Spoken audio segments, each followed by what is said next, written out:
เจ้าหมดช่วงเพลงน้องหมดช่วงเพลงจ้ะวันนี้เราก็จะจัดรายการบ่ค่อยยาวเท่าไหร่นะจ๊ะต่อไปเราจะมาประชาสัมพันธ์สักน้อยหนึ่งนะจ๊ะหรือว่าจะท่านสมัยอยู่วันลูกวันพรุ่งนี้แต่ละท่านแต่ละคนก็คงจะรู้กันแล้วนะว่าเครื่องดนตรีของเรานี่จะมีงานการเป่าอากาศนะจ๊ะตั้งแต่กินข้าวไงแล้วเนาะแต่ละคนก็จะเอาหัวข้าวแบ่งมันไปนะจ๊ะไปพบปะกันวันพรุ่งนี้ตั้งแต่8 โมงเป็นต้นไปนะจ๊ะแต่เราจะทำพิธีสักกี่โมงต้องไปค่ะหรือว่าเลี้ยงเพลงแล้วก็จะการอันนี้ก็น้ำหมดก็ยังมองวิธีการแต่นะจ๊ะคงจะต้องไปถึงปุ้นก่อนเนาะว่ามันจะเอาจะได้แต่ว่าคุณผู้ฟังที่เตรียมตัวไปก่อนไปกันเจ้าหน่อยก็แล้วกันเพราะว่ารถอาจจะติดแน่นอนนะจ๊ะว่าต่างคนก็จะต่างไปส่วนคนที่หอมมาแล้วนะจ๊ะนี่ขออนุญาตน้อยหนึ่งนะจ๊ะที่ต้นที่ของน้ำไหมที่หอมมาแล้ว1นะจ๊ะแม่วันนาขนเมฆนะจ๊ะลังกาธานิน100 บาทนะจ๊ะ2เจ๊หมวยแต่นิ่มนะจ๊ะอันนี้200 บาทจ๊ะ3แม่สีนวลตังวัดสวนดอกนะจ๊ะนี่ฝากท่านสมัครมา200 บาทนะจ๊ะส่วน500 บาทก็มีปีตองปาบงสารพีนะจ๊ะปีซองสีจันตุนนะจ๊ะอันนี้500 บาทแล้วก็ท่านที่2นะจ๊ะแม่แดงดอกตะล่อมนะจ๊ะแม่รัตนาพรหมชัยยานะจ๊ะพรหมชัยยา500 บาทเหมือนกันนะจ๊ะเนี่ยแล้วทีนี้คนต่อไปแม่ไพบูลย์นามสกุลอย่างเนี่ยวุฒิเดชนะจ๊ะหรือว่าแม่บุญกัดก้อมนี่ก็500 บาทเหมือนกันนะจ๊ะต่อไปน้องกวางกับคุณแม่น้องกวางนะเจ้านี่ก็500 บาทอันนี้เป็นน้องสาวของน้องใหม่เองนะเจ้าต่อไปเป็นราย 1,000 นะเจ้าก็มีไอ้หนุ่ยสว่างเมฆนะเจ้า 1,000 บาทนะเจ้าท่านสมัครยานาสิโร 1,000 บาทเจ้าแล้วก็มีน้องใหม่กับคุณแม่นะเจ้า 1,000 บาทเหมือนกันเจ้าแล้วแม่สีนวลชัยวุฒิเจ้า40 บาทต้นหอมแมลงนี่เจ้าผู้ไม่ประสงค์ออกนามเห็น20 บาทอันนี้ก็ยังไม่ใช่ว่ามันจะมาครบเตือนะเจ้าเที่ยเอาไปโลดกันเดียวกันวันผู้เพิ่นก็คงจะมาปักมาหอมกันนะเจ้าตัวเลขที่ได้ตอนนี้เนี่ยแล้วในมือสตังค์ไอ้หนุ่ยตัวในมือท่านสมัครตัวมีตังค์อยู่แล้วนะเจ้าแล้วก็อยู่ในมือน้องใหม่ตัวนะเจ้าเงินเราจะอยู่คนที่อยู่ที่น้องใหม่นี่ปักเรียบร้อยนะเจ้าเนาะทั้งหมดทั้งมวลรวมแล้วเป็นเงิน5,560 บาทนะเจ้าในตอนนี้ก็เกินเป้าแล้วเจ้าเกินเป้าที่น้องใหม่อธิษฐานเอาไว้เนาะก็ถือว่าได้ตามเป้านะเจ้ายินดีกับคุณผู้ฟังแล้วก็ อนุโมทนากับคุณผู้ฟังทุกท่านทุกคนที่เวลาเมื่อไหร่มีการมีงานเจ้าคุณผู้ฟังก็จะมาร่วมจิตร่วมใจมาทำบุญช่วยนะเจ้าขอบคุณเป็นอย่างยิ่งเลย ต่อไปท่านสมัครมีอย่างก็มีกำหนดการอยู่เนาะถวายเทียนพรรษาและเสาส่งวิทยุเสาทาวเวอร์พร้อมอุปกรณ์ถ่ายทอดสดสถานีวิทยุเพื่อการศึกษา พระพุทธศาสนาและวัฒนธรรม104.50 วัดฝายหินมช. วันอาทิตย์ที่ 12 กรกฎาคม 2563 เวลา 8:30 นาทีญาติโยมทยอยเข้าสู่วัดฝายหินและจอดรถในมหาวิทยาลัยเชียงใหม่เชิงบันไดนาคลานตักบาทเทโวแล้วจะมีรถรับส่งไปวัดฝายหินหรือจะเดินขึ้นบันไดนาคก็ได้เวลา 9:30 นาทีนิมนต์พระสงฆ์นักจัดรายการพบปะญาติโยมพระครูพิธีกรเวลา 11:30 นาทีถวายเพลแด่พระสงฆ์สามเณรเวลา 12:30 นาทีถวายเทียนพรรษาและเสาส่งวิทยุพร้อมอุปกรณ์ถ่ายทอดสดให้กับสถานีวิทยุ 104.50 วัดฝายหินเวลา 13:30 นาทีเสร็จพิธีแยกย้ายกันกับโดยสวัสดิภาพหมายเหตุแวะสักการะ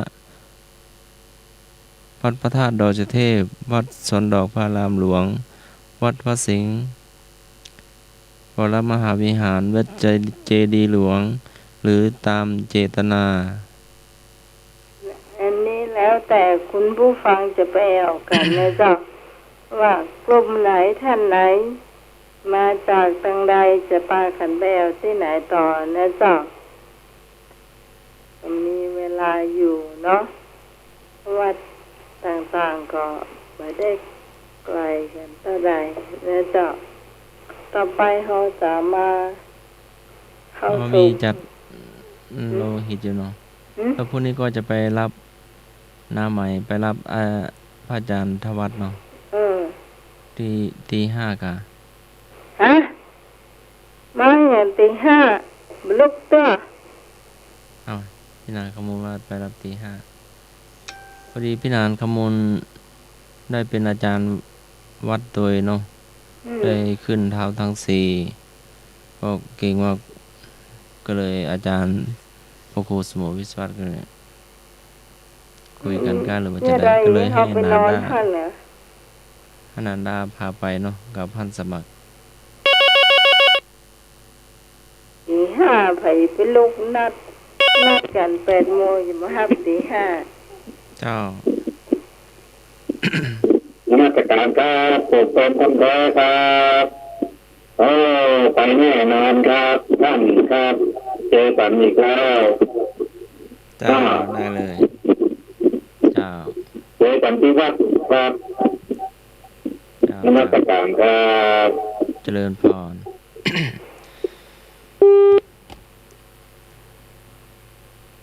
เจ้าแล้วก็อีกเรื่องหนึ่งเนาะก็จากสำนักงานเจ้าคณะจังหวัดเชียงใหม่วัด7 ยอดพระอารามหลวงตำบลช้างเผือกอำเภอเมืองจังหวัดเชียงใหม่เรื่องการขอรับบริจาคโลหิตภาคบริการโลหิตแห่งชาติที่10เชียงใหม่ก็เรียนเจ้าคณะอำเภอทุกอำเภอแล้วก็เจ้าคณะตำบลเจ้าอาวาสพระภิกษุสามเณรภายในปกครองเนาะก็ให้แจ้ง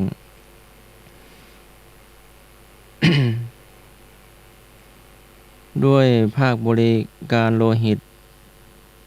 แห่งชาติที่10จังหวัดเชียงใหม่สภากาชาดไทย แจ้งมายังคณะสงฆ์จังหวัดเชียงใหม่ว่าจากสถานการณ์แพร่ระบาดของโรคติดเชื้อไวรัสโคโรนา 2019 ส่งผลกระทบให้จำนวนผู้บริจาคโลหิตลดลงอย่างมากทำให้ไม่พอเพียงต่อความต้องการถือว่าเป็นช่วงวิกฤตขาดแคลนโลหิตจึงขออนุเคราะห์มายังคณะสงฆ์เพื่อร่วมบริจาคโลหิตในยามวิกฤตขาดแคลนดังกล่าวดังนี้ขอให้เจ้าคณะอำเภอทุกอำเภอและเจ้าพระสังฆาธิการพระภิกษุสามเณรตลอดถึงพุทธศาสนิกชนในเขตปกครองเพื่อเข้าร่วมกิจกรรมบริจาคโลหิตในวันอังคารที่ 14 กรกฎาคม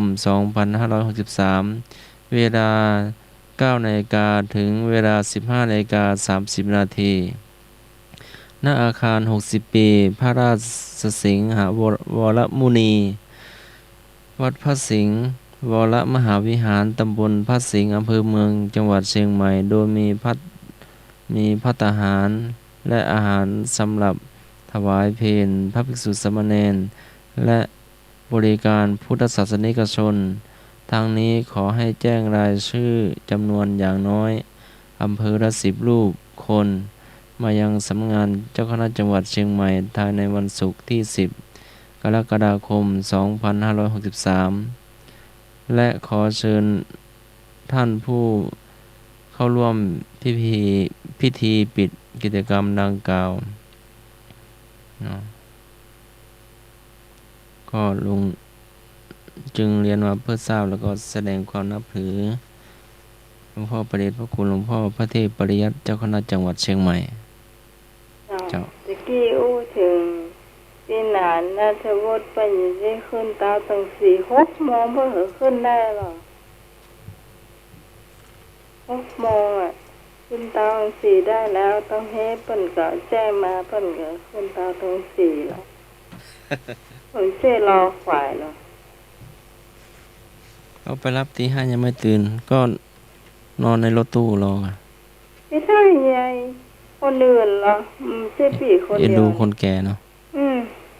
คือนอนก่อนไม่ต้องรีบเนาะคือต้อง8 โมงพ่องานจริงๆก็ตอนเที่ยงเนาะหลังฉันเพล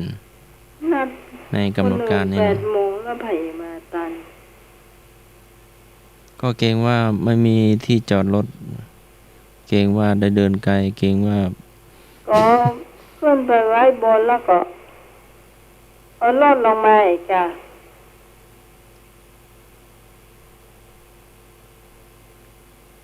ขึ้นไปจอดบนแล้วก็เอา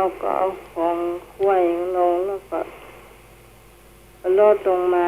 ก็วันนี้ก็รถติดเนาะที่วัดไฟหิน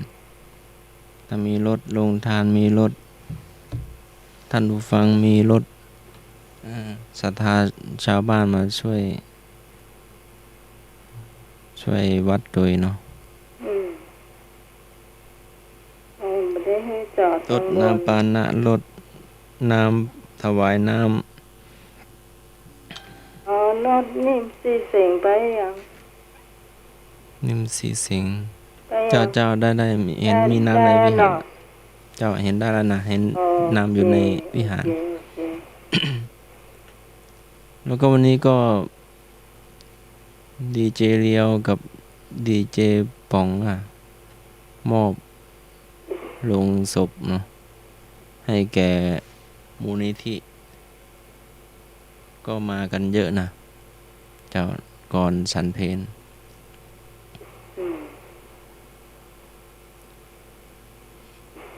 งานเจิญงานมันก็เลยนัก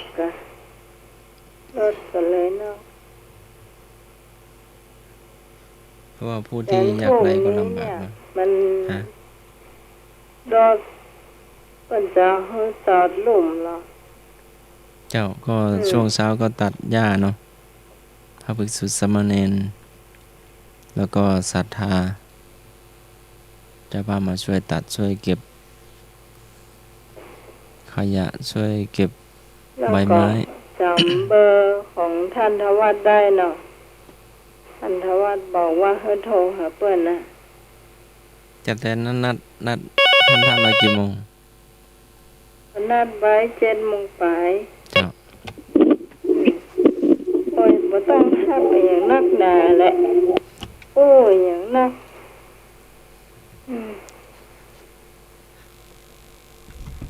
ต่อไปเราจะถามคำถามพุทธประวัตินะเจ้า อ่ายังกะรู้จะได้ ยังคำถามได้ถามเลย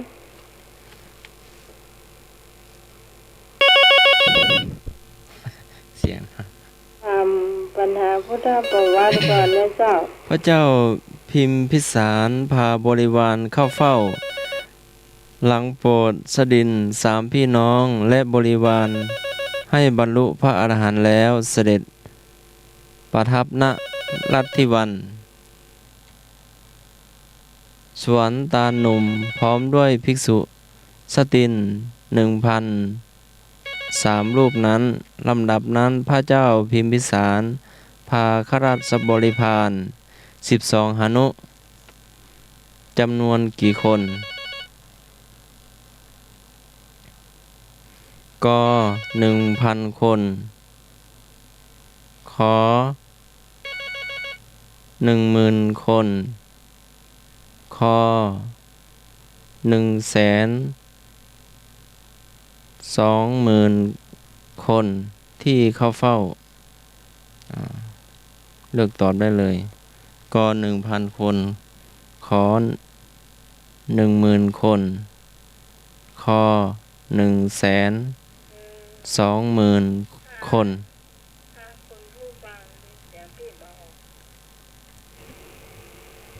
เจ้า เจ้าผู้ฟัง ถ้าคุณผู้ฟังจำได้ว่าชลิน3 พี่น้องเนี่ย มีกี่คน แม่นเนาะ แต่นี้เป็นข้าราชบริพารพระเจ้าพิมพิสารเนาะ อ๋อ แต่ภิกสตินภิกษุสตินนี่ 1,003 รูป ใช่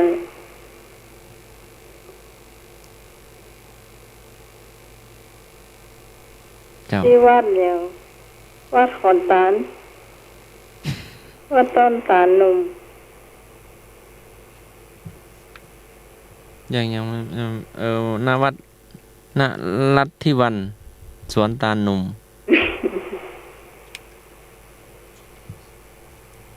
หลวงพี่รัศนนท์มาแล้วนะ อ่า ครับขอ แล้วครับ เดานะครับ ค่ะ ออไก่ครับ ขอไก่ ครับผม ก็ไกล 1,000 คนเนาะ ครับ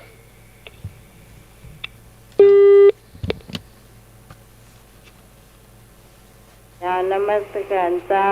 ท่านรัชนนท์ สาธุเจริญพรวันนี้มาช้านิดหนึ่ง ส่งน้ มาช้าดีกว่าไม่มา พอดีวันนี้ที่วัดก็เตรียมการกัน ำลุยงานทั้งวัน ลุยงานกันทั้งวันเลยครับก็เป็นเสร็จเรียบร้อย พร้อมต้อนรับแขกบ้านแขกเมืองนะ ท่านสมัครบอกเขาปีมาตี 5ไปตี 5พี่นอนไหนนะ มีที่รับรองอยู่ครับ เจ้าเดี๋ยวฮะ เป็นกอไก่นะเจ้า ไอ้หนุ่ย เจ้า ตัว แม่ไปเสือนะเจ้า เจ้าแม่ แต่ได้ไปจะเป็นนะ โอ้ยังมา ดูที่หวานไม่ได้ไปตี น่ะ ได้ ยันนี่แต่งเอา ไปหัวเป็นแบบ น่ะ น้องมาเดินนะเนี่ย พอดีถูก เจ้าแม่แดงก็นั่งรถกันเดียวกับน้องนะครับ ไปผมเดียวกันเลยเจ้าแม่แด อยาง กบอกเขาหน้าฝากว่ามีบุญไม่ได้ เจ้า เดี๋ยวนี้ถ้าครั้งหน้าเขาได้สองคนเห็นลูกบาตรง ฮะ ถ้าไปได้สองคนเห็นเรื่องนี้ถึงแม่ เจ้า จะบอกมาประเด็นบอกว่าไม่ได้ เจ้า จะ ถูกก็ไปรถกันเดียวกันนั่นเจ้ากับแม่แดง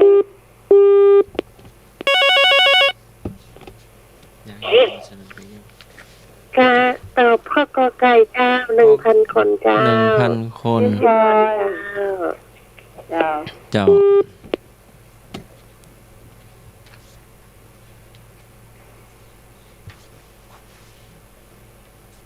แต่ว่าก็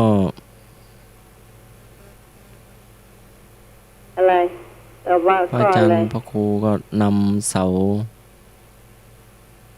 าอากาศเนาะมีสีแดงสีขาวก็มีเอามาทำเป็นซุ้มเอามาซุ้ม3 ขา ตื่นก็เรียกแต่ว่าแล้ว เจ้าแต่ว่าถ้ามีหลวงพี่มีเด็กวัดมาช่วยกัน เอาไปแล้ว เอาไปฮะ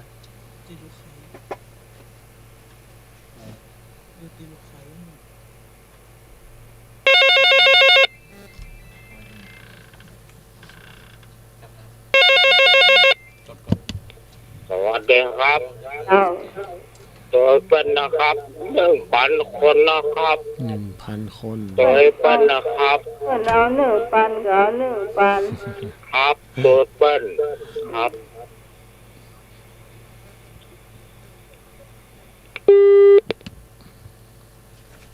ไป ข้อ ไหน ขอไข่นี่ว่าใด อาจารย์สมัครขอไข่อยู่ไหน อาจารย์สมัครออกไปข้างนอกห้องส่ง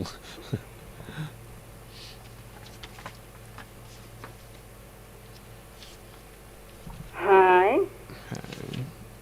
คำตอบหาย ขอไข่ 10,000 คนหรือเปล่าเมื่อกี้ถ้าจำไม่ผิดเข้ามาผมกำลังเข้าห้องมาพอดี ขอไข่ 10,000 คนข้อขอควาย120,000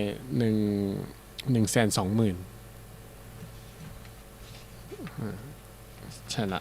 ก็ไก่ 1,000 คนเนาะขอไข่10,000 คนใช่ไหมอาจารย์สมัคร อ่า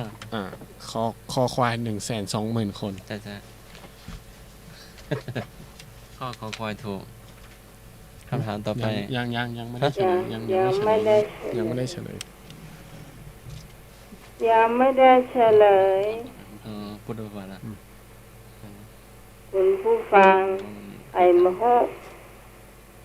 แย้มไปแล้ว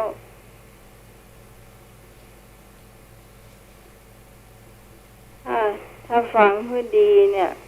ไปแล้วเจ้าคำตอบ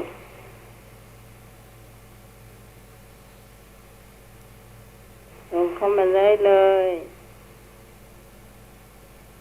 ปีตองปาโบสารปี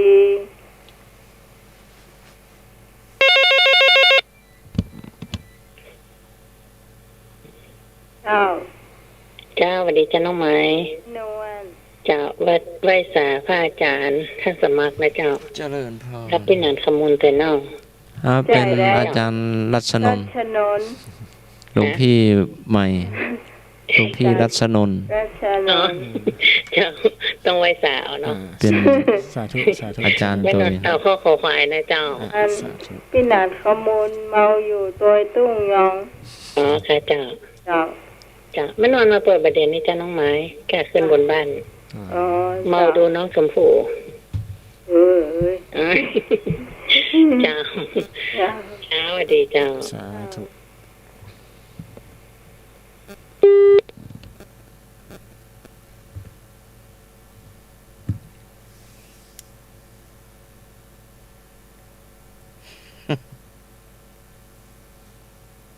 มาดูคำตอบแล้วเนี่ย เจ้า เจ้าตัวไม่นวลนั่นเนอะ ข้อยอ่ะ ข้อควาย ขอควาย เจ้า เจ้า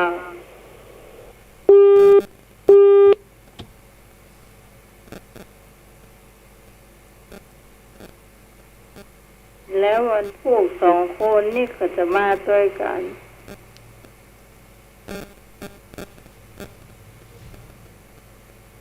แม่บุญกับแม่นวลนะเจ้า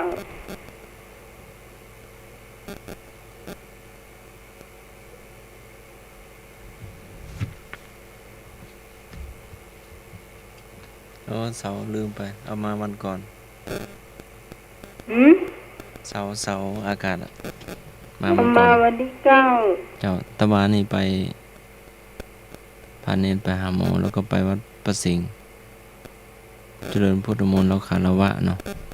ลืมไป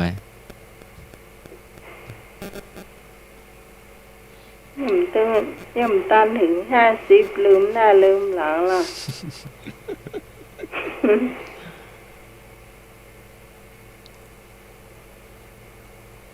คุณผู้ฟังสังเกตข้อกอไก่ปันขอไข่หมื่น 10,000 คอควายมีแสนปลายก่อน 120,000 อันนี้มันผิดปกติกว่าเปิ้นถ้าเสือเดาข้อนี้มันน่าจะถูกนะ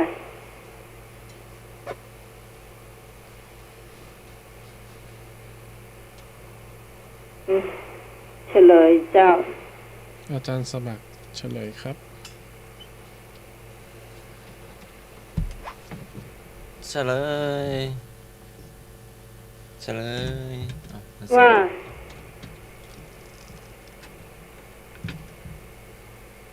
เฉลย ว่ามาแลก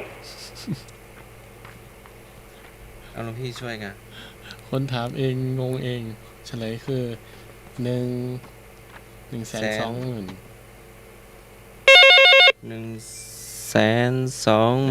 คนเนาะ 120,000 คนถูกต้องนะเจ้า เจ้า อันนี้เป็นข้อง่ายๆที่ว่า เอาไปดูกันนะ ข้อไหนที่มันแตกต่างเอาก็ดูเอานะเจ้า แต่จริงๆแล้วหน่วยนับใน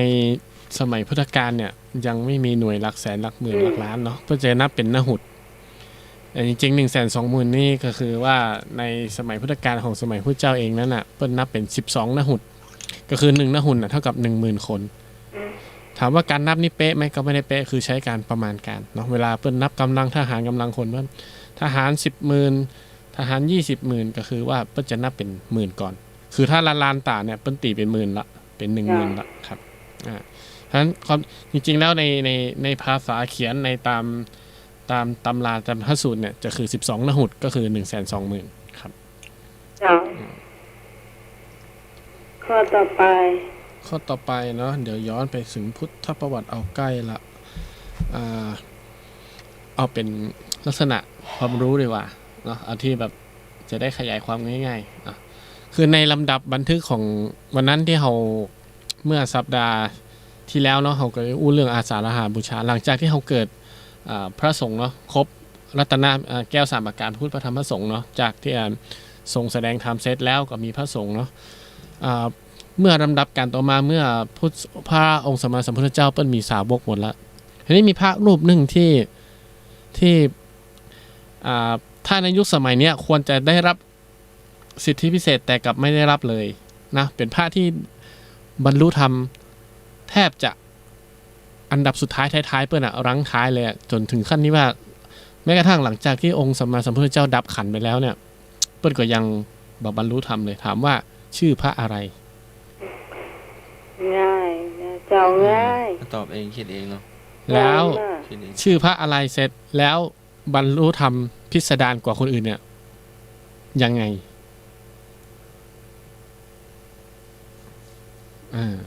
เนาะ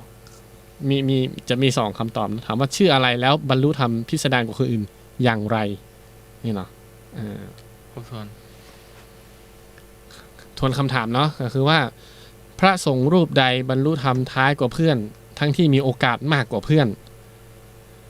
แล้วบรรลุธรรมเป็นพระอรหันต์ด้วยท่าใด พระสงฆ์รูปนี้อยู่ใกล้พระพุทธเจ้า ใช่ มาก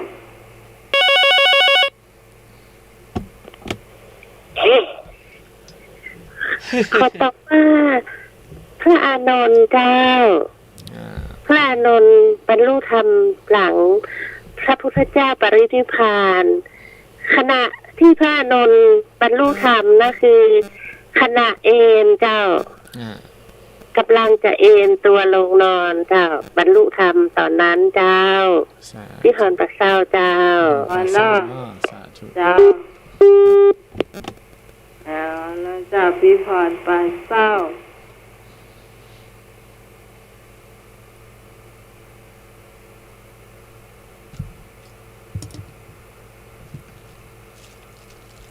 คุณผู้ฟังจะตอบเชิญเลยเจ้า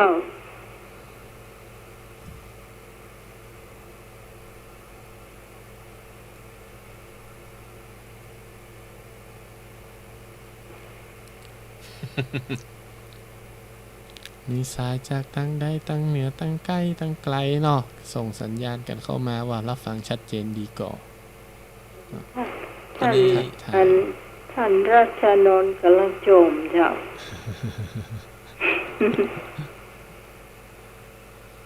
มีไหมเอ่ย โทรเข้ามาได้เลยในเจ้า053-226-058-052-010-462 เจ้า 053 แล้วเจ้า ครับผมตัวพิพรครับ ว่ายาย โนนะครับ ไอ้อะแหม โอ้ โอ้ ลืมไปแล้วครับ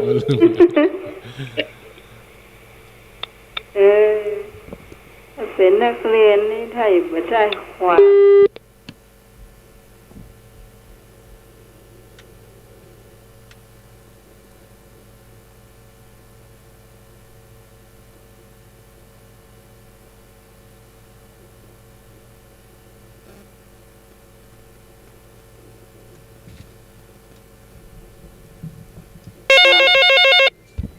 แถมหนึ่งสาย สวัสดีครับ ไอ้หนึ่ง ตัวพิพรนะครับ อะไร บรรลุธรรมคณะเป็นกายจะนอนครับ เกือบละ ครับ เกือบละอย่าง พระอานนท์ เจ้า บรรลุธรรมคณะจะนอน เราจะนอน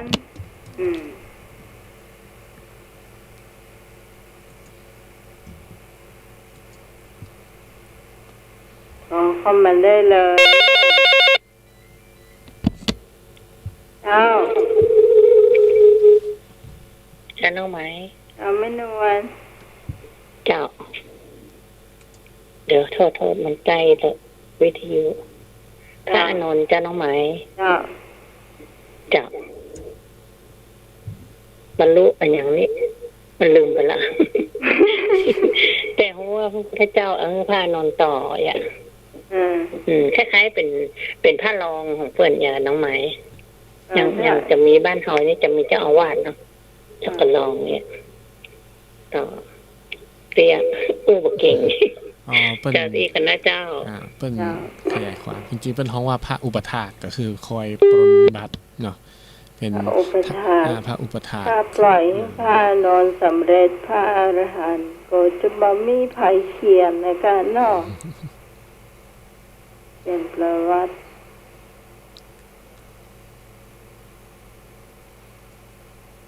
ต่อมาได้เลยนะเจ้าโอ้นี่แม่แดงหายไปไหนนี่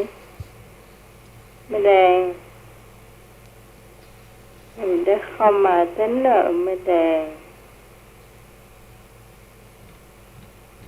เราเตรียมทุกอย่างก็คุณนิยุทธขายครัวเหรอแม่แดงไปดูบุญด้วยกันนะเจ้า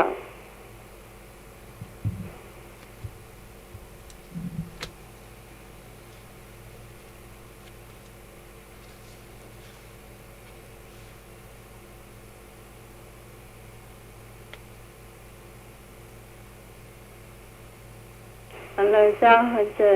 เฉลยเนาะข้อนี้เจ้า เฉลยข้อนี้ก็คือตอบถูกกันทุกคนเนาะก็คือพระอานนท์นะครับอิริยาบถก็คือว่าขณะเอนกายแต่ทีนี้เนี่ยมันมีรายละเอียดมากกว่านั้นเนาะส่วนใหญ่เข้าใจกันว่า หลายคนเนี่ยเข้าใจผิดว่าเป็นในส่วนของว่าเป็นพ่อพระอานนท์ใกล้จะงีบหลับก็เลยบรรลุธรรมจริงๆแล้วเหตุการณ์ตรงนั้นน่ะคือการบรรลุธรรมน่ะของในพุทธศาสนาเราเนี่ยคือมันมีลำดับขั้นเนาะมีลำดับโสดาบันอนาคามีผลเสร็จปุ๊บก็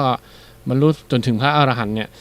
ซึ่งพระอานนท์เนี่ยบรรลุโสดาบันตั้งแต่แรกละแต่ว่ายังไม่ถึงลำดับอรหันต์เพราะพระอานนท์เนี่ยหนึ่งคือยังอยู่ในนิวรณ์ก็คือยังมีความห่วงความกังวลถ้าเขาได้ดูหนังอันประวัติพระพุทธเจ้าเขายังจะเห็นว่าในฉากที่พระเจ้าประกาศเนาะว่าจะปรินิพพานแล้วเนี่ยจะดับขันเนี่ยพระอานนท์ยังมีร้องไห้ยังมีน้ำตายังมีอารมณ์ความรู้สึกยังมีความห่วงหาเนาะแล้วก็ในอิริยาบถที่จะบรรลุธรรมได้เนี่ยมันจะมีอยู่เพราะว่าอิริยาบถทั้ง4ก็คือยืนนั่งเนาะเดินนอนเนาะแต่ของพระอานนท์นี่คือก้ำกึ่งเอนกายเอียงเพราะว่าใกล้จะมองหลับเนี่ยจริงๆแล้วเปิ้ลไม่ใช่ว่าเปิ้ลจะมองหลับนะคือเปิ้ลเกิดจิตที่ปล่อยวางเพราะก่อนวันนั้นแห่งวันเดียวก็คือจะเกิดการสังคายนาพระไตรปิฎกพระอานนท์คิดว่าโอ้ตายละเปิ้ลเป็นพระรูปเดียวที่บรรลุธรรมที่จะเข้าร่วมสังคายนาพระไตรปิฎกเปิ้ลก็เลยพูดว่าจะได้นี่เปิ้ลก็คงบัตันละเพราะว่าวันพุธนี้จะต้องเข้าร่วมในการทำสังฆกรรมสังคายนาพระไตรปิฎกปุ๊บเนี่ยพระอานนท์ตัดใจไม่ยึดมั่นถือมั่นคือจิตนั้นปล่อยวางทั้งจิตเดิมแท้นี่คือเข้าสู่สุญญตาเลยก็คือว่าปล่อยวางปุ๊บเนี่ยตอนนั้นคือเป็นวินาทีที่บรรลุธรรมคือว่าเปิ้ลปล่อยวางเลยเปิ้ลไม่ยึดมั่นถือว่าเปิ้ลต้องเป็นอรหันต์เท่านั้นถึงจะเข้าร่วมได้นี่คือเหตุการณ์ก็คือสาเหตุที่ว่านี่อย่างเป็นช็อตเป็นณเสี้ยววินาทีที่เปิ้ลบรรลุธรรมเป็นพระอรหันต์ได้ก็คือจิตเปิ้ลปล่อยวางโดยแท้เนาะนี่คือขยายความใครมีเก็ตเล็กเก็ตน้อยใดเสริมเพิ่มเติมเข้ามากับโทรเข้ามาเสริมกันได้เนอฟังนักร้องนักร้องเสียงห้องดังเลยเดี๋ยวข้อต่อไปเชิญอาจารย์สมัครครับ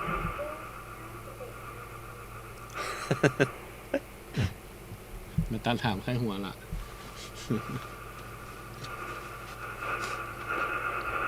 ข้อเดียวเนอะข้อเดียวครับมันเป็นวิชาวินัยมุขและเบญจศีลเบญจธรรมธรรมศึกษาสันตรีถามว่าชายที่มีรักเดียวใจเดียวไม่นอกใจภรรยาตนตรงกับข้อใดกปฏิวัติขอสัทธารสันโดษขอมัตตัญญุตางอถูกทุกข้อ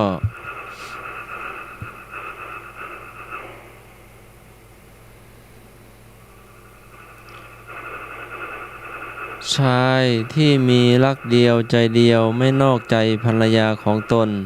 ตรงกับข้อใดก็ปฏิวัติขอสัทธารสันโดษขอมัตตัญญุตางอถูกทุกข้อ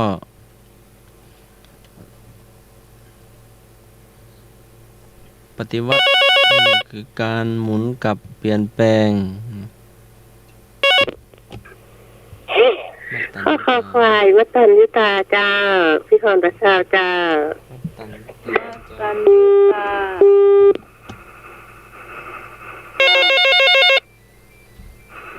ตอบเข้ามาเลยเจ้าวัดครับเจ้าขอเต้านะครับว่าเอาถูกทุกข้อนะครับเอาดูทุกข้อมาหมดเอาล้อข้องงงูนะครับงองูก็ได้ปฏิวัติคือเปลี่ยนแปลงขอสัทธารสันโดษพอใจในภรรยาตนขอมัตตัญญุตารู้จักประมาณความพอดี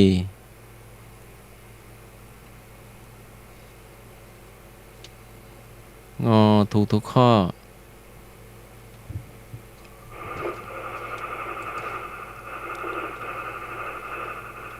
ชายผู้ชายที่มีรักเดียวใจเดียวไม่นอกใจภรรยาตนตรงกับข้อใด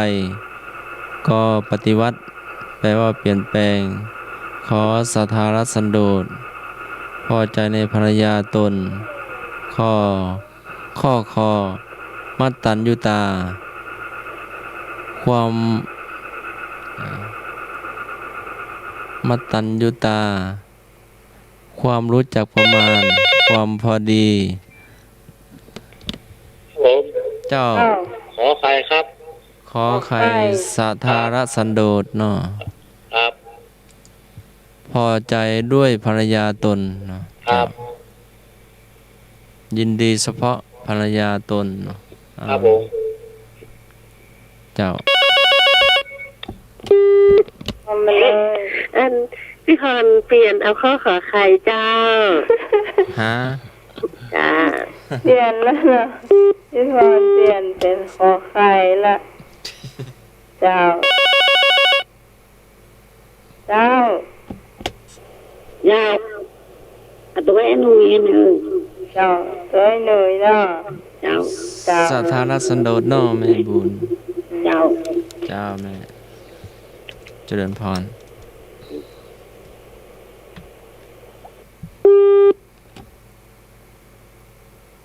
มีแถมกรองคุณผู้ฟัง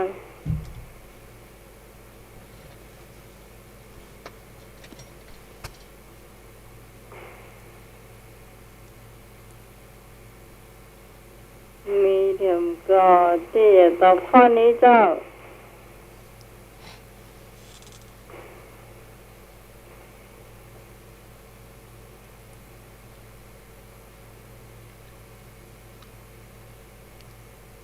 วันนี้เพิ่นให้รับเอาเฮงกันเนาะเพิ่นให้เกียมลูกเจ้าวันพูกเนาะ ตอนเพลงมาเยอะนะ เจ้าเฉลย อาจารย์สมัครเชิญนิมนต์เฉลยครับ เฉลยเนาะ ข้อที่ผิดคือข้อถูกทุกข้อ แล้วก็ข้อที่ผิดคือมัตตัญญูตา มัตตัญญูตารู้จักประมาณ ข้อกอไก่ ข้อที่ผิดคือปฏิวัติคือเปลี่ยนแปลง ข้อกอไก่ผิด ข้อที่ถูกที่สุดคือ ขอไข่ ขอไข่สธารสันโดษความพอใจด้วยภรรยาตน ความยินดีเฉพาะภรรยาตน จัดเป็นพรหมจรรย์อย่างหนึ่ง ต่อไปเอาไปอย่างอ้อเลย ฮะ ตอนนี้4 ทุ่มนี่นะ ที่ทุ่มเกินเขาหยานี่ อ๋อ จะพักเนาะอย่างอ้อแล้วกะโอ้ เจ้าก็ยังโวยแล้ว ได้ ไม่ย่างจัดคนเดียวจะเอ้ยรับละ กะเอารับเตรียมเอาแรงพรุ่งนี้เนาะเพราะว่ารวมพลังศรัทธาเนาะ คุณ ตา ผู้ ลเสาวิทย์ฮะ คุณผู้คอยได้หันตัวเป็นๆกันแล้วเนาะ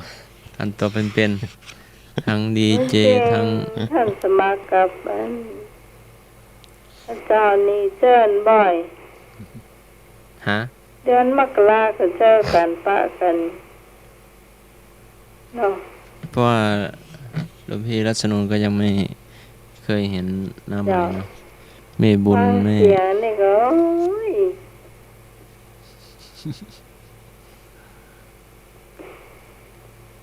คนฟังก็ฟังแค่เสียงก็พอนะเจ้าไปวาดมันเราภาพไว้ดีล้ำไปถ้าวาดมันเราภาพไว้ดีล้ำไปคนจะเสียใจไม่รู้ ไม่เป็นอย่างที่คิดอะเนาะว่าไม่ตรงปกเลยเนาะ น่ะ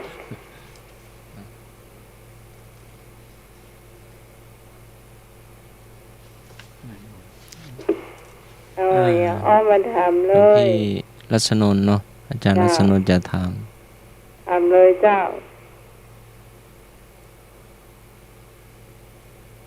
ถามว่า ถามว่า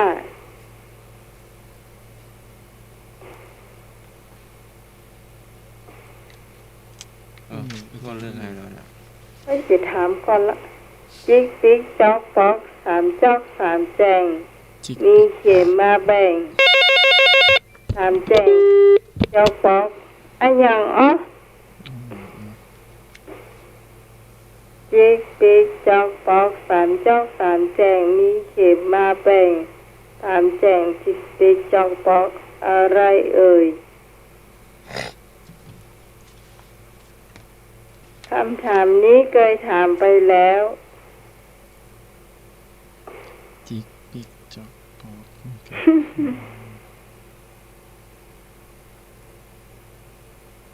โอ้เข้าสารนี้หนักขนาดละ เข้าพรรษา ขนมผมงอก นะบอกมา ขนมเทียน ขนมจ๊อก ใช่เจ้าบ่ใช่ ลำไย แต่ที่ตอบถูกเลยแต่ชื่อมันขนมหยัง สวัสดีครับ เอ้า ขนมดาวนั่นก็ครับ ฮะ ขนมดาว ไอ้ดาวเหรอ ขนมหมูงอกนั่นก็ครับข้าวต้มหมูงอกแล้วก็ ข้าวต้มหัวงอกถูกต้อง ข้าวต้มข้าวต้มหัว ข้าว ง ต้ อ ม ก หัวงอกนั่นแหละเป็นสามจอกสามแจงอ่ะเป็นห่อเป็นจอกเป็นแจงนั่นนะ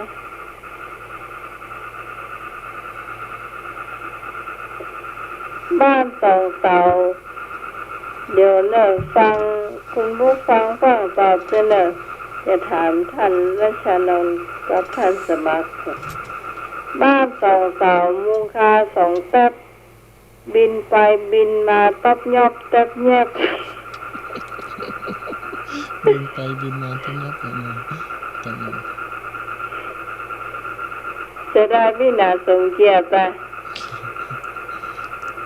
บ้านสองเสามุงคาสองแทบบินไปบินมาตำยับตำแยบอะไรอย่างไอ้อย่างนี้ครับอาจารย์สมัครเนี่ยยังพี่ใส่เขาทายมาเนี่ยบินไปบินมาต้นยับเนี่ย ผีกระสือ ผีกระหัง สองเสา นั่นก็ บ้านหมา บ้านแมว ใช่ สารพระภูมิไม่ใช่ ไม่ใช่ศาลพระภูมิมันมีสี่เสาลูก นั่นก็หน้าไม้เอากระด้งบินมาไฟหิน นั่นหน้าไม้ก็ขี่ล่อนมา ขับเครื่องล่อนมา บ้านสองเสามุงคาสองแต๊บเข้าใจเหรอบินไปบินมาตบยอบแต้มแยบ อันก็ผีเสื้อ ไม่ใช่ ตัวนี้มันตัวใหญ่กว่ามันเอามากินได้ก่อน กินได้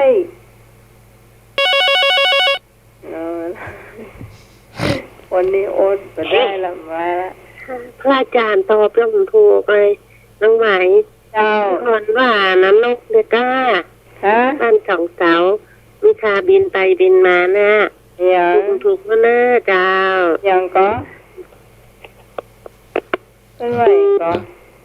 ประตอนฟังเหมือนกันครับฟังบ่ออกเหมือนกัน ฮะ ก็ฟังว่า ท่านสมัครตอบบ่ถูก น่าจะเป็นนกมั่ง ฟังท่านนี้เจ้า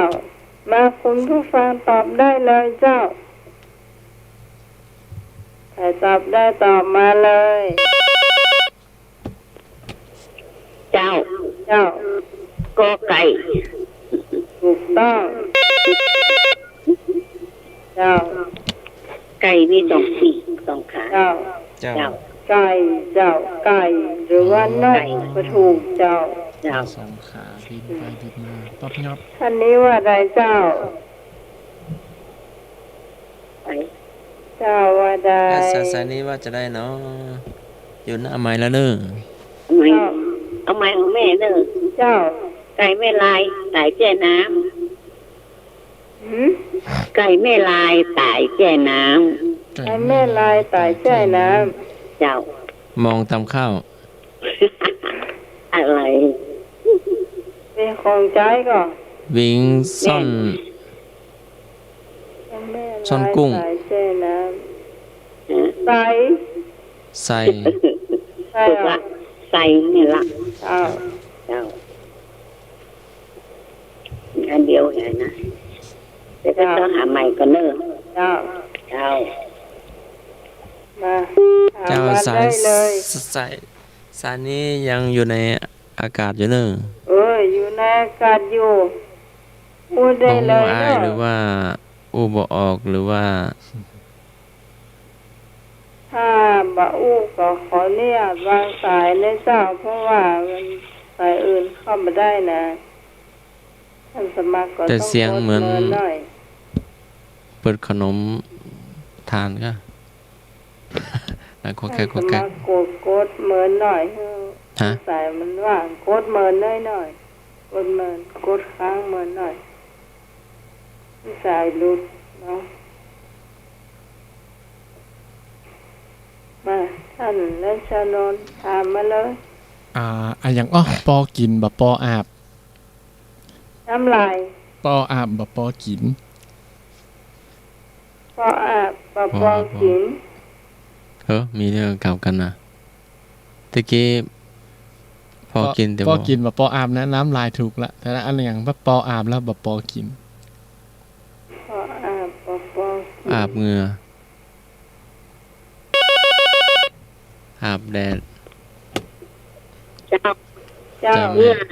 เงื่อเจ้า แม่นเนาะเอาแม่ละแม่ เปียอาบ อาบเหงื่อเนาะ มันอาบเหงื่อเนาะมันเปียหม อา ด บ อ่ะ เกลือ เปียกตึงตัวนะปออาบจนมันบ่ปอกินน่ะ เจ้า ครับ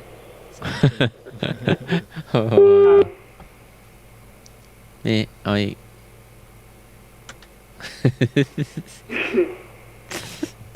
มาให้หนุ่ยถามมาเนอะ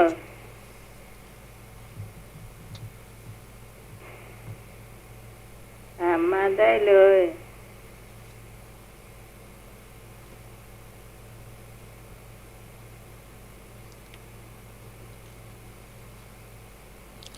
มีเห็นก็ครับส่งเสียงมากันพ้องเนอร์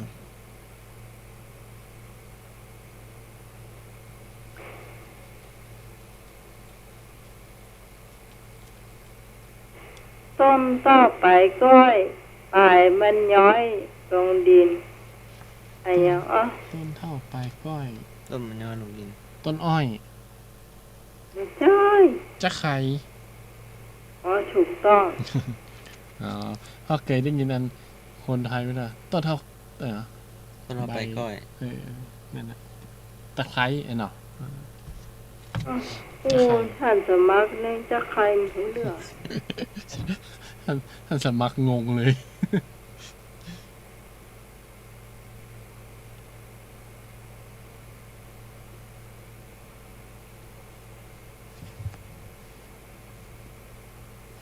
งานถามตอนได้เลย ด้วยท่านสมัครก่อนท่านไหนมีก็มานำเสนอเนอะตึบปึ๊บตึบปึ๊บอยู่ปลายฟ้าอ้าปากเอาลูกออกตึบปึ๊บท่านสมัครว่าถูกป่ะ ไอ้อย่าง ว่ามา เปิบอยู่ปลายฟ้าอ้าปากเอาลูกออก จะเป็นของจริง นี่คำถามของอาจารย์สมัครเนาะเป็นออกเสียงกำเมืองมาได้ว่าเปิบอยู่ปลายฟ้าอ้าปากเอาลูกออกไอ้อย่าง เป็นของกิน เป็นของกินเนอะกับลาบ กับ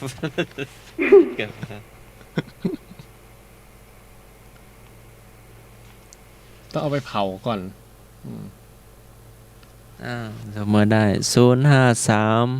226058 052010462มาแล้ว ประลิดไม้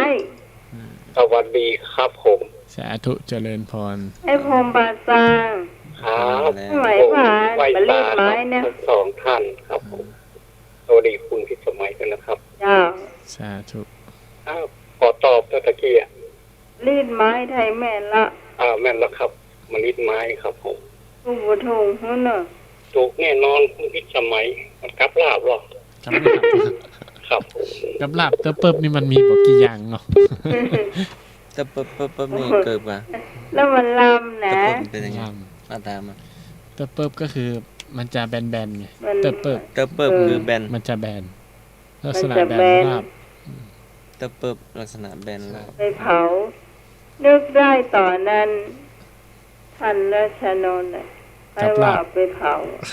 กับลาบครับ ถ้ามาไปว่าเผาเขาก็นึกมาได้เหมือนกันนะ มะลิดไม้ อืม มะลิดไม้นี่เป็น โอ้พืชโบราณเลย เอาลำเนาะ ครับ เอาไปพัดกับล พัดก็ล ำอืม ำพัดใส่ไข่เนาะเอากันน้ำเกลือก่อนเนาะ เจ้า ครับผมขยันเอากินตั้งสายยางลำบายออกตั้งปาก กินตังใส่ยางระบายออกทางปาก กินทางสายยางแล้วก็ระบายออกทางปากครับ อันปัญหานี้เคยถามมาก่อนนะครับ เสือยาง กินจังสายยาง ระบายออกทางปากโลอะคายออกอะ แล้วเราเป็นคนเราหรือว่าเป็นสัตว์หรือว่าเป็นสิ่ง ออก ของ ใจครับตึ๊ดตึ๊ดตึ๊ดตึ๊ดตึ๊ดอะ ของใจงั้นก็ตุง ซุปน้ ครับ ตุง ำ ไส้หมู น้ำนก่อน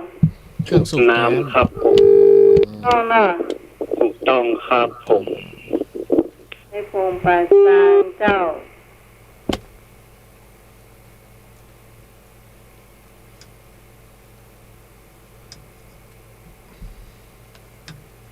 มาถามมาเขาจะเป็นคนตอบ ไออย่าง5พี่น้องเกิดพร้อมกัน แต่คนอยู่กลางนี่จะสูงกว่าหมู่ มือ นิ้วมือ ท่านแน่นอนขนาดเนาะ เอาอีก สองพี่น้องกอดคอกันตกน้ อีก10 นาทีเนาะถึง4 ทุ่มเกินในการหรือว่า ำแม่น พี่น้อง โอ้ยไม่ต้องกลัวเขาตั้งได้กาไว้แล้วถึงมือเกิน เพราะว่าจะได้เอาแรงมาพรุ่งนี้เนาะเพราะวันนี้ก็ ช่วยกันทั้งวัน กลางวันกลางบ่ายกลางคืนตัวเนาะ สองพี่น้องกอดคอกันตกน้ำฮ้อน เนี่ย สองพี่น้องก็ขอกัน โอ้มาแล้ว เจ้า เอาไม้ เจ้า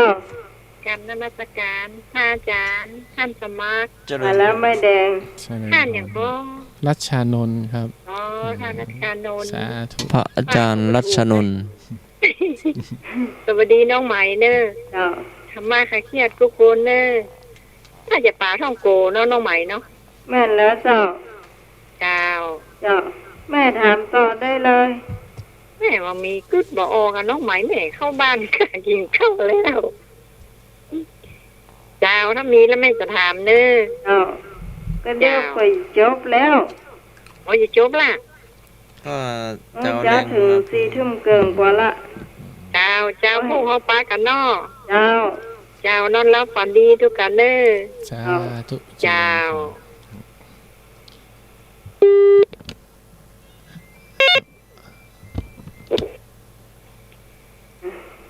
ถามก็ถามมา อันอย่างอยู่ก้าในหูถ้าบะสั่งตึงบะออก น้ำหมู เจ้าสวัสดีน้องไหม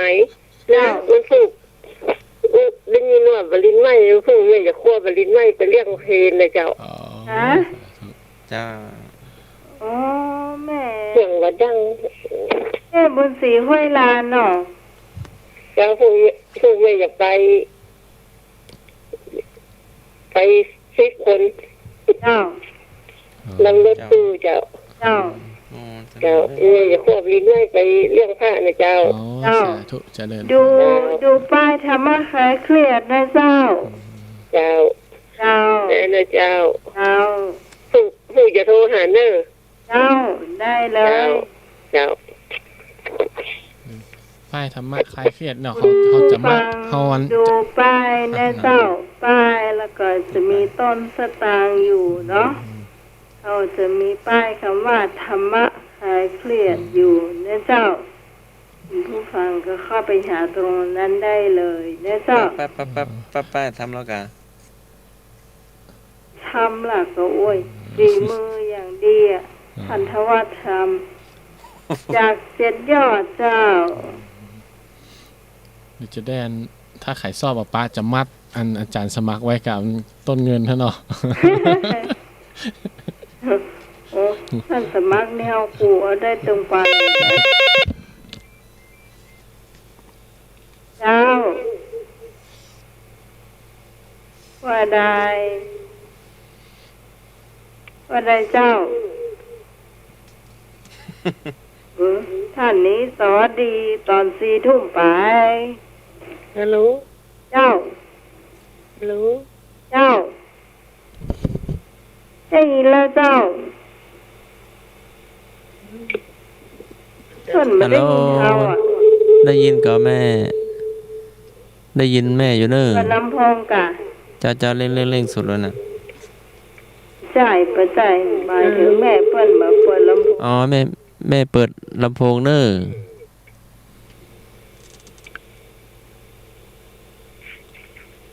ได้ยินกับเจ้า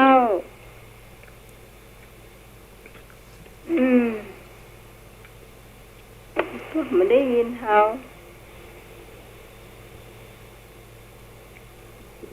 เจ้าขออนุญาตวางกันแล้วกันเนาะเพื่อสายอื่นจะได้เข้ามาเจ้า ฮัลโหล เจ้าแม่ จะมางูไปเลย แม่ชื่อหยัง เจ้าไม่ได้จังบ้าเจ้า เสียงเบาเนี่ยแม่เปิดลำโพงไปเลย เจ้า แม่ชื่อหยังอยู่ที่ไหน แม่สูงเจ้า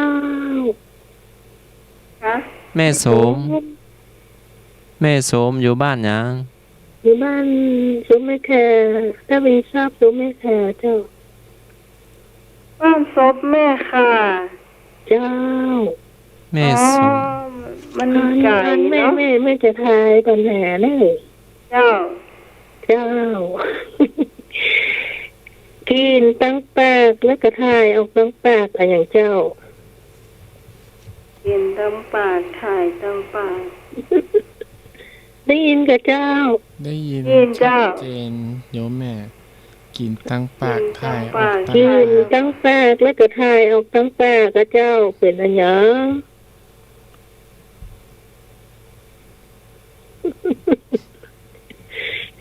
คนเกี้ยวหมาก ว่าใช่เจ้า อันก็ มันเป็นชาร์ตนะเจ้า ฮะ สัตว์ เป็นชาร์ตนะเจ้า แล้วเอามาแกงก็ได้นะแล้วมาแกงกินก็ได้นะ กุ้ง กินตั้งปากกินตั้งปากถ่ายตั้งปาก หอย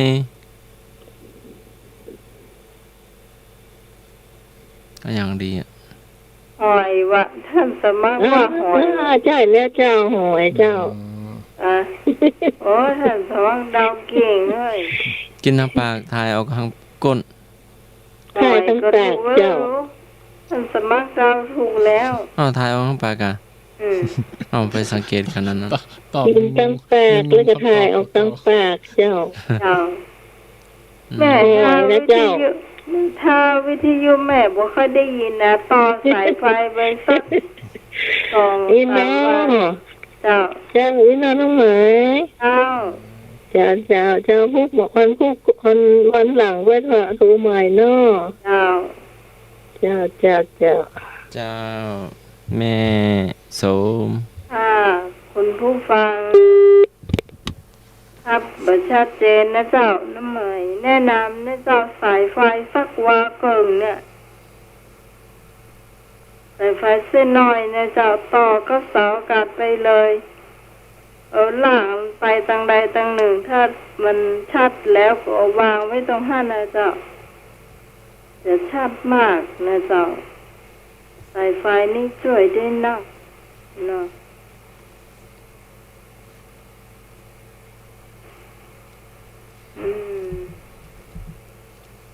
อันอย่างที่มีอยู่บนหัว ครับผม ไอ้หน่อย เสียงอุ้ยเจ็บ ถ้าอย่างเจอกับปกกันห่ม ฮะ ถ้าอย่างเจอกับปกกันห่ม ป่า ถูกต้องไอ้ไปไม่กลับหลับไม่ตื่น วงศพคนตาย ครับ ตาลปัด ครับผมครับ ตอบปัญหาเขาเลย ท่านถามว่าจะเลยนะ อันอย่างที่มีอยู่บนหัว ผักอันหยัง สัตว์ สัตว์อันหยังที่ขี้ สัต บน ว์อะไรเอ่ยมีขี้อยู่บนหัว ขี้ ที่ ตา จะ แล่ หลังงอๆหน่อย ขี้เดือน หลังงอๆมันเต้นนะ ขี้เดือน มันเต้นอ่ะเป็นสัตว์เอามาทำแอป ผู้ฟังก็สามารถตอบได้เนอะ ครับเจครับ ตอบว่ากุ้งแม่งก่อนครับ ถูกต้อง อ๋อแม่ง ดูเจ้าเนี่ย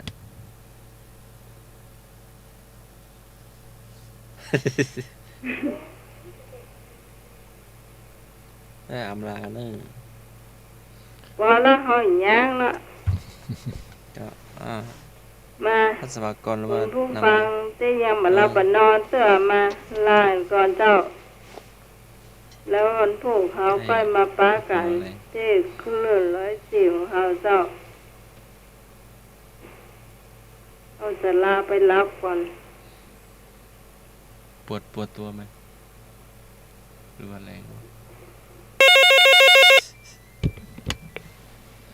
ครับผม เจ้า ครับลาเวยครับเนาะครับวันนี้ขอทุกท่านตามมาสการครับอาจารย์ท่านสมาครับท่านนักนนท์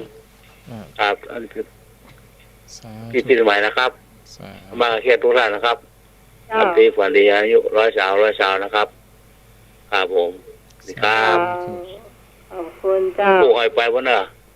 นะ ถึงเสาถึงเตียนนะครับ เจ้า ครับผมครับ ทุกพวกเขาไปนั่งสุ่มมันพัดมะลิดไม้กันเนาะ มันรีดไม้จากห้วยหลานเนอะห่อไว้ให้ตัวเนอะ เจ้า เจ้าแม่ จ้ะไว้สาท่านอาจารย์ สาธุ ท่าน ครับ สมัคร เจ้า ไว้สาท่านรัชนนท์ตัวน้อง สาธุครับแม่ พอดีน้องหมาย เจ้า พอดีไอ้หนูยันนึกตัวและสู้ตัวที่จะรับนอนผู้ปากันใหม่เนาะผู้ปากันที่วัดก็ได้น้องเจ้าดีเจ้า เจ้า เจ้า สาธุเจริญพร สวัสดีครับ ไอ้หนึ่ง ขอทุกคนทุกท่านนอนหลับฝันดีนะครับ ขออยู่ดีมีสุขมากันทุกท่านทุกคนนะครับ เจ้า สวัสดีครับ เจ้า มีแล้วก็ มีแถมขอบคุณผู้ฟัง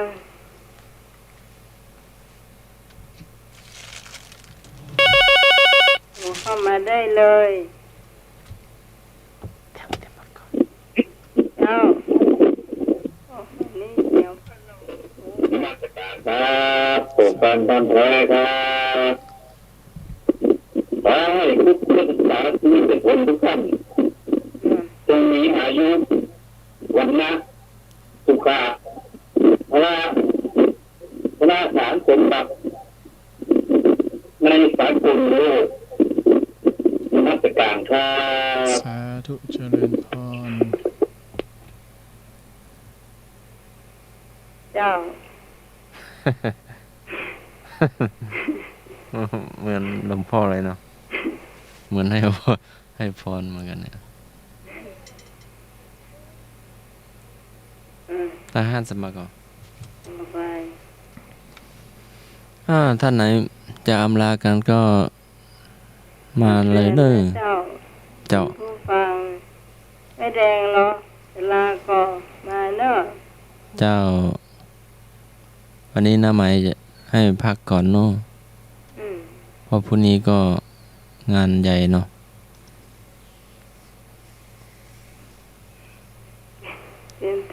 เป็นเสื้อแรกที่เขาขี้ขานจัดรายการประชุมเจ้า เจ้า เจ้าน้องไม้ เจ้า ค่ำคืนนี้นอนหลับฝันดีเนอะ เจ้าน อนนักๆผูกเพื่อจะได้เอาบุญมานักๆเนอะ นั่นน่ะ เจ้า เจ้า พวกนี้เจอแต่สิ่งดีๆนะน้องไม้เนอะ เตรียมเครื่องกระเป๋าเตรียมเครื่องงานกระเป๋า อย่าดม เตรียมเข้าเลยเนอะเอาไปเพื่อกันเนอะ เข้าในห้องบะเตรียม ฮะ เข้าอีกบะเตรียมเข้า เอาไปเข้าผีที่ว่าท่านหนอ เอาไป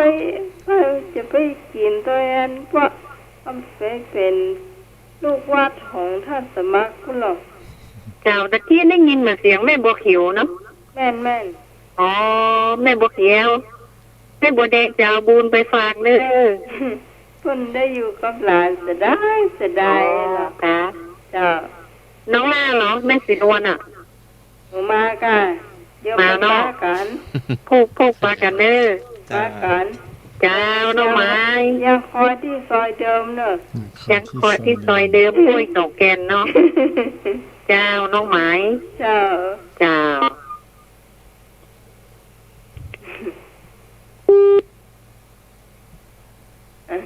ต่อไป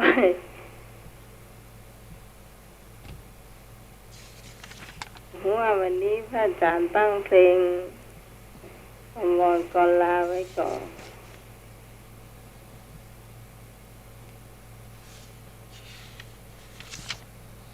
ให้สมัครลาเลยอันนัชนนท์ เจ้า ปัญญาหิเศรษฐากุสลาวะทันตินักขัตตราชาลิวะตาละกานังสีลังสิลีจาปิ